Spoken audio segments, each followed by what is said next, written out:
지금부터는 임지봉 서강대 법학전문대학원 교수 모시고 헌법재판소 관련 현안 짚어보겠습니다. 어서 오세요. 안녕하세요. 안녕하십니까. 자, 오늘 문영배 이미선 재판관 임기 마쳤습니다. 네. 7인 체제가 됐는데요. 네. 헌재 기능에는 문제가 없습니까, 당분간? 7인 이상이면 예. 헌법재판소법 23조 1항에서 예. 심리는 할 수 있습니다. 예. 그리고 뭐 법적으로는 결정도 내릴 수는 있는데요. 예. 그런데 이제 아무래도 7명이 어떤 결정을 내린 것보다도 9명이 예. 결정을 내리는 게 훨씬 그 결정의 정당성이라든지 예. 권위가 더 좋기 때문에 예. 아마 7인 체제에서는 중요한 결정은 내리지 않을 것으로 봅니다. 심리만 계속 진행하고요. 예. 지금 가장 어떤 시급한 뭐 헌법재판소의 결정 사항이랄까 이런 게 좀 기억나시는 게 있나요, 혹시? 지금 현재로서 중요 결정은 좀 나와 있는 상황이죠. 그렇습니다. 예. 뭐 탄핵 결정 같은 것도 예. 거의 다 이제 마무리가 돼 가고 예. 있고요. 그래서 시급성을 다투는 그런 사건은 예. 별로 없는 것 같습니다. 그럼 앞으로 어떻게 되나요? 지금 이 지명 관련해서 헌법재판소가 가처분 신청을 받아들이지 않았습니까? 그렇습니다. 어떻게 되나요, 이제? 그래서 이제 한덕수 권한대행이 예. 이제 지명을 하고 나서 이제 국회에 예. 그 인사청문 요청서를 보내게 되고 예. 또 그 경우 인사청문회법에 의해서 20일 동안 인사청문을 해서 예. 여야의 그 인사청문 경과 보고서가 채택이 안 되면 예. 10일을 더 주고 예. 그래도 안 되면 이제 임명을 강행할 수 예. 있었거든요. 예. 그런데 지금 지명 자체의 효력이 정지됐기 예. 때문에 앞으로 인사청문 요청서도 국회에 보낼 수 없고 예. 임명 강행도 이제 어렵게 된 예. 그러한 상황입니다. 본안 판결은 안 나오겠죠? 금방 조만간은 어떻습니까? 언제쯤 나오나요? 제가 볼 때는 새 대통령이 뽑히는 예. 대선 전에는 결정이 안 나올 것 같아요. 아, 그러면 그리고, 예. 말씀하시죠. 새 대통령이 뽑히면 예.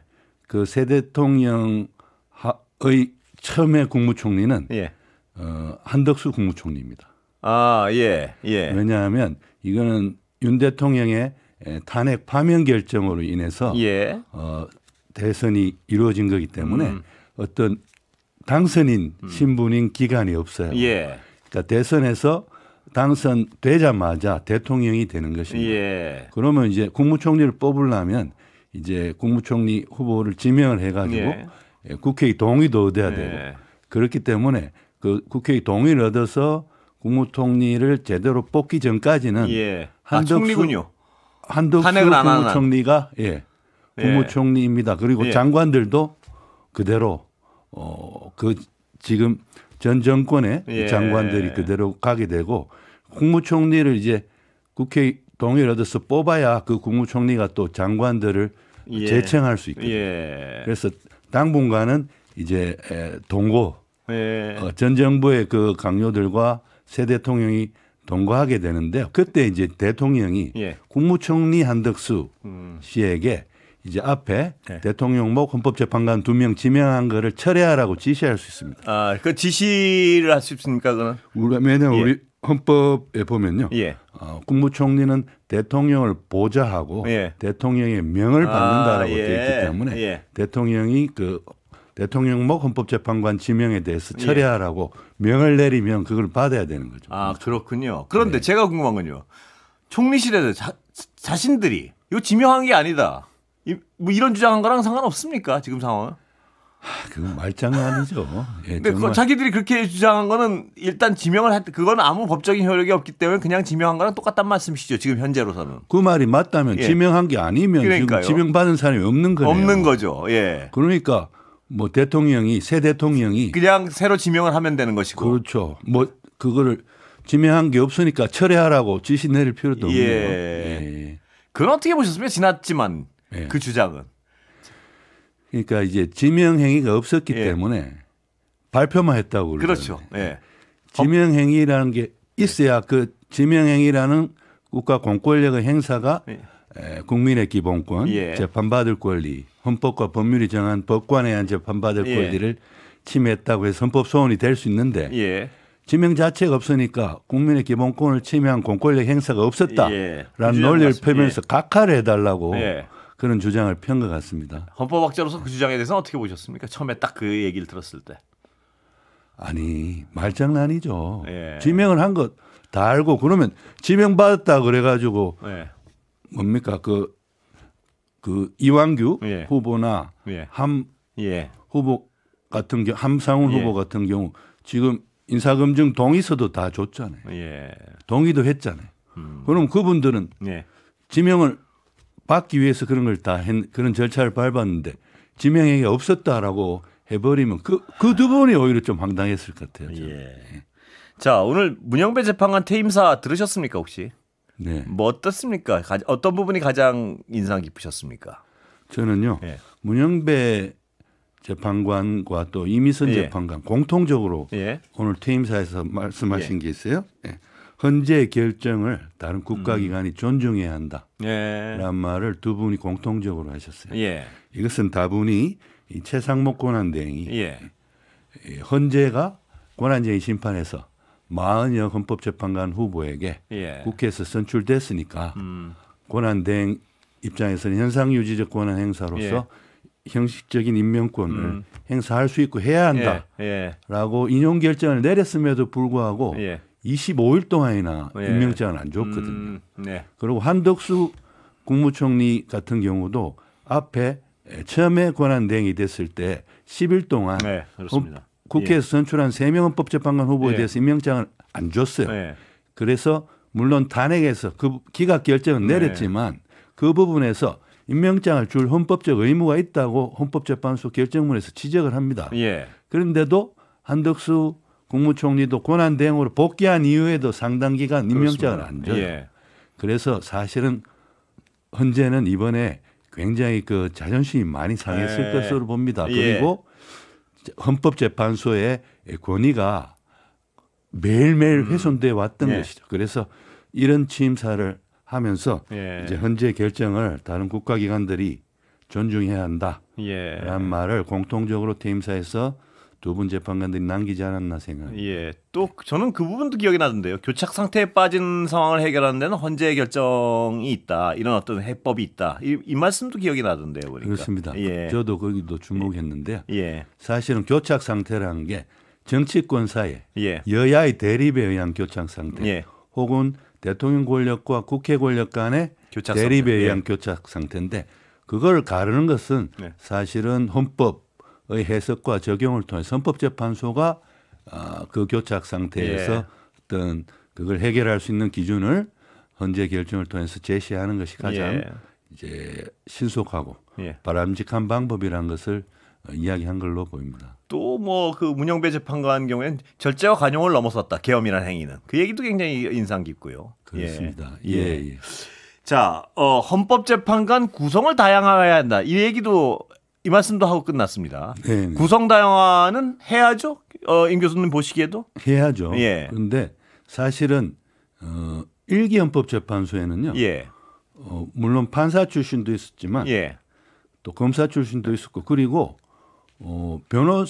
판사를 잠깐 하다가 변호사 생활을 수십 년 동안 한 그러니까 판사가 아니라 변호사로 볼 수 있는 그런 분들도 많았습니다. 그런데 그게 오히려 지금 최근으로 올수록 지금 이제 국회나 혹은 대법원장 지명 몫이나 혹은 대통령 지명 몫으로 계속해서 현직 법관들, 현직 고위 법관들을 뽑는 경향이 굉장히 심화됐어요. 그래가지고 현 헌법재판관들도 보시면 9분 중에 조한창 재판관 한 분만 로펌 변호사로 있다가 오셨지만 그분도 사실은 로펌 변호사 하기 이전에 판사 생활을 수십 년 한 분.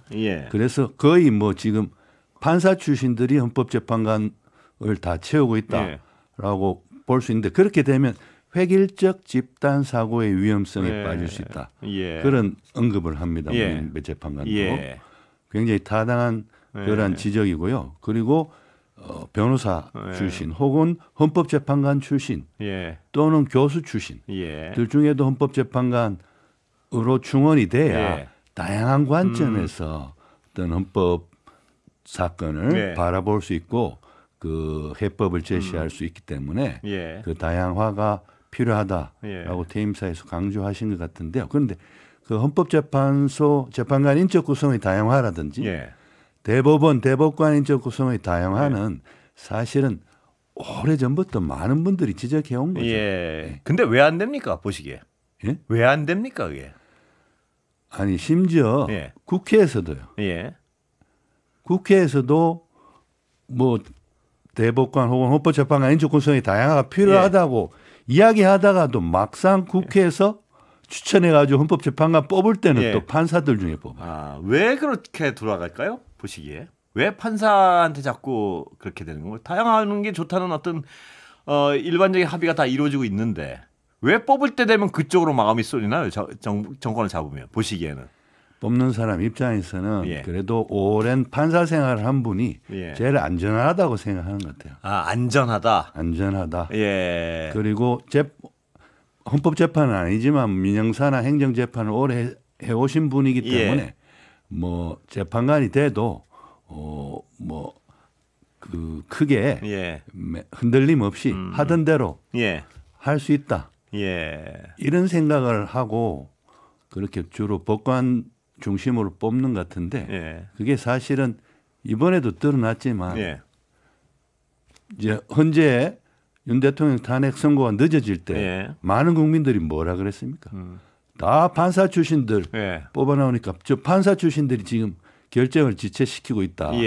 그러면서 우리가 어떻게 판사 출신들로 구성된 현재 우리 국가의 운명을 맡길 수는 없다. 그런 이야기들이 많았지 않습니까?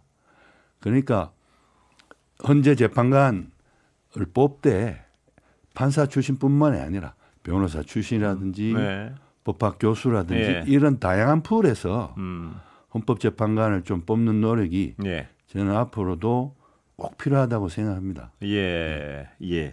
그러니까 변호사를 하거나 학자를 하거나 이런 분들은 그래도 어떤 이 판사만 한 분들하고 다른 인생의 경험이 있으니까. 그렇죠. 다양한 판단에 있어서 보다 어떤 전체적으로 보면 균형이 맞을 수 있는 뭐 그런 가능성이 올라가는 건 분명한 것 같습니다. 보면. 그렇습니다. 이제 판사분들은 아무래도 법정에서 사건만 그러니까요. 그것도 헌법 사건은 아니잖아요. 다 민사나 형사 사건 위주로 하던 분들인데 이제 법학 교수 같은 분들은 이제 법학에 대해서 연구를 하고 그렇게 이론적인 틀을 세우고 이런 분들이기 때문에 사실은 그러한 교수 출신의 헌법재판관들이 나와야 그러한 이론적인 연구가 된 분들의 그러한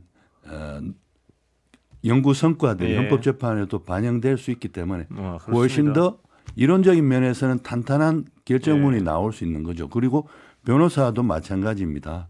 그러니까 예를 들어서 헌법재판소에 가는 사건들 중에 노동권과 관련된 사건들도 많지 않습니까? 그러면 판사 생활을 했다기보다 오랫동안 노동 현장에서 발로 뛰면서 노동전담 변호사 생활을 오래 한 분들의 그러한 경험과 지식도 헌법재판에 녹아 들어갈 때 굉장히 헌법재판관의 질이 업그레이드 될 수 있거든요. 그러한 노력들을 하라는 거죠. 노동자의 삶에 대해서 그 변호인이 재판관보다 훨씬 더 잘 알 테니까요. 그럼요. 헌법 정신을 이해하고 구현하는데도 훨씬 더 유리할 수도 있고요. 그렇습니다. 자, 그런데 지나고 나니까 아까 잠깐 임 교수님 언급하셨지만 그 헌법재판이 왜 이렇게 오래 걸렸나 하는 궁금증은 여전히 있습니다. 지금 사후적으로 보시기에 어떻습니까? 보시기에 어떤 과정이라고 지금 추정하십니까? 오늘 문영배 재판관도 잠깐 언급을 하셨고요. 문영배 재판관 언급이 뭐였냐면 이제 통합할 수 있는 그런 결정을 내리기 위해서 시간이 많이 걸렸다라고 언급하신 것 같아요.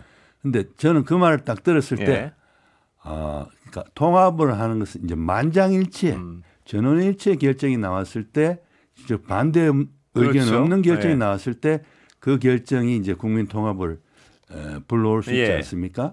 그래서 만장일치 전원일치의 결정을 내리기 위해서 좀 시간이 걸렸다는 말로 듣겼고요. 그러니까 뒤집어 이야기하면 그러니까 처음에는 인용 의견이 아니라 기각이나 각하 의견을 가진 재판관들이 있었다. 그분들을 설득하기 위해서 시간이 좀 많이 걸렸다. 그렇게 해석이 되죠? 저는 그렇게 느꼈습니다. 그렇군요. 그럼 굉장히 어떤 그때 당시 그런 우려가 나오지 않았습니까? 지금 그런 기류가 있는 것 같은 그 기류가 맞았었을 가능성이 많다. 그 우려가 이런 생각이신가요? 그럼? 그걸 굉장히 우회적으로 예. 암시한 그런 퇴임사 부분이 아닌가 저는 그런 생각이 들었습니다. 예. 이 아까 말씀하신 그 본안 판단 자체는 언제쯤 나오나요? 그럼 보시기에 이렇게 예측하시기에 그 헌법 지명 관련해서 지명 관련해서요. 예. 저는 본안 판단은 굳이 안 내릴 수도 있을 것 같아요. 그렇군요. 새 정부가 들어서서 새 정부가 들어서서 명령 취소하고 지명 취소하고 그렇게 되면 뭐 새 대통령이 이제 그야말로 직접 선거로 뽑힌 새 대통령이기 때문에 민주적 정당성을 갖는 대통령. 그 대통령이 대통령의 지명권을 제대로 행사하는 그러한 수순으로 가지 않을까 생각합니다. 그렇게 되면 이제 현재는 결정을 내릴 필요가 없어지는 그렇게 되는군요. 이게 위헌이다, 합헌이다, 뭐 결정을 내릴 필요가 없어지는 게 이미 그 지명은 철회됐기 때문에 그 지명이 위헌이다, 합헌이다 할 필요가 없는 거죠. 좀 오른쪽에 많이 계신 분들은요. 이번 그 험지 판단을 가지고 그런 어떤 명문화된 그 지명이 안 된다는 대행은 안 되는 구문도 없는데 그거를 좀 자의적으로 해석했다는 식으로 방어했는데 어떻게 보십니까? 헌법학자로서는. 그런데 이번에는 가처분 결정이잖아요. 그러니까 이게 대통령목 헌법재판관을 대통령이 아닌 대통령 권한대행이 지명하고 임명까지 강행할 수 있느냐? 에는 위헌일 수 있다는 논란이 있다. 논란을 가지고도 충분히 판단할 수 있단 말씀. 논란이 있기 때문에 그리고 이 논란이 있는 문제를 그냥 가만히 그 지명 행위의 효력을 정지시키지 않고 가처분을 통해서 정지시키지 않고 뒀을 때 만약에 정말 인사청문회법에 의해서 20일, 10일, 30일이 지나서 임명이 강행됐는데 그 두 분이 헌법재판관이 됐을 거 아니에요. 근데 나중에는 헌재가 헌법소원에서 이게 재판받을 권리를 침해했다고 위헌 결정을 내리면 그분들은 헌법과 법률이 정한 절차에 의해서 재판관이 된 분들이 아니잖아요. 그런데 그분들이 그러면 어떤 헌재 재판관이 돼서 결정을 내렸을 때 그 결정의 효력에 대해서 굉장히 따질 거란 말이죠. 그 당사자였던 분들은 그렇게 되면 헌재 결정에 대한 그 규범력이 약화되고 헌재에 대한 신뢰가 떨어진다. 그렇기 때문에 일단 가처분으로 효력 정지를 시킨 거죠. 임 교수님 설명을 듣고 보니까 가처분은 당연한 거네요. 그러니까 어떻게 그 어떤 지금 설명을 듣고 보니까요. 당연한 겁니다. 왜냐하면 가처분 자체는 본안은 이제 뭐 논란이 있을지 없을지 모르겠지만 월권적 위헌 행위에 해당한 그런 지명 행위라는 논란이 있는데 그렇군요. 그거를 인정했다가 효력 정지를 안 시켰다가 두 분이 되고 나서 그게 헌재가 이거는 위헌이다라고 했을 땐 돌이킬 수 없잖아요. 그렇습니다. 듣고 보니까 설명 듣고 보니까 뭐 이건 가처분이 당연하다는 생각이 다시 드는데요.